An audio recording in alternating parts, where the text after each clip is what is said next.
Hey there! Welcome to CNS University. I am Nicholas, and I'm going to be talking about getting started with programming your own website from scratch.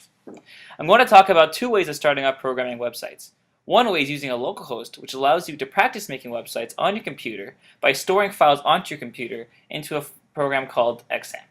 The other way is using a website where you can store your files onto the server and then access these files through a web browser. This includes websites like freehostingnomads.net. First, I will talk about the localhost. To start this way, you must download XAMPP.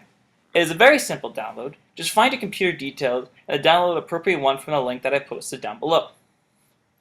The benefits of the localhost is that it's amazing for practice, as no one is fighting to be on the same server as it is only on your computer. It loads really fast and updates instantly once it's saved, because it's once again on your computer and no one is going to be fighting you for access. It does not cost any money. As long as you download XAMPP, you don't have to pay. You can use any text editor. Just save the file in the right directory with the right ending, such as .html or .css, and then you can access these through a web browser. One of the greatest things is that no Wi-Fi is needed because you're already on your own computer. This is great if you want to program on a train, or if you're programming in a car, or just anywhere where you cannot reach Wi-Fi. One of the drawbacks is you can only test it on your own computer. You cannot have multiple users. This way of programming is more for just practicing, so you're not supposed to really have more than one user. Now let's talk about freehostingnomads.net. As I said before, the difference between using a local host and a hosting website is that the hosting website will hold the files to your website versus your computer storing them. Using a hosting website is nice because you do not have to download anything.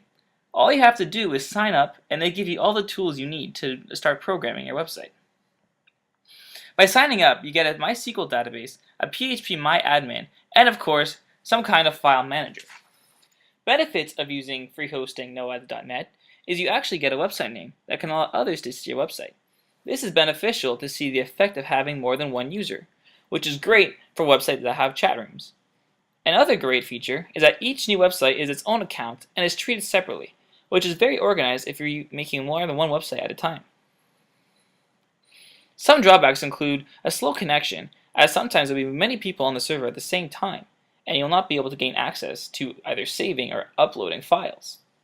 In addition to that, you'll not be able to get onto your website sometimes because of the same reason. Another thing is, there's more of a learning curve to trying to figure out how to set this up, but that's what I'm here for.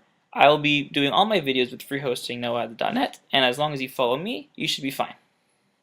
Another thing is projects become inactive if not used in a certain amount of days, which does not happen on a local host. And probably the most frustrating thing is if you don't have a text editor that can use an FTP protocol, you have to use theirs, which is not great because basically all they give you is a basic text editor like Notepad. So here you see Coda2, which is a text editor that allows FTP access. So what I have to do is go into freehostingnomads.net, go to the account information, and you can put in the IP address into the server, the username into the username, your password and initial path into their sections, and then you can get all the files that are on the file manager. But with Coda2, you can see all the color coordination, and you can have cool features such as picking colors for CSS. All keywords can be tabbed out, and it even completes HTML tags. The program is a bit expensive, but it's definitely worth buying. Anyway, that's it for this week. I hope this was helpful. I'll be posting more videos. Thanks for watching CNS University. Please subscribe and leave comments down below. Bye for now.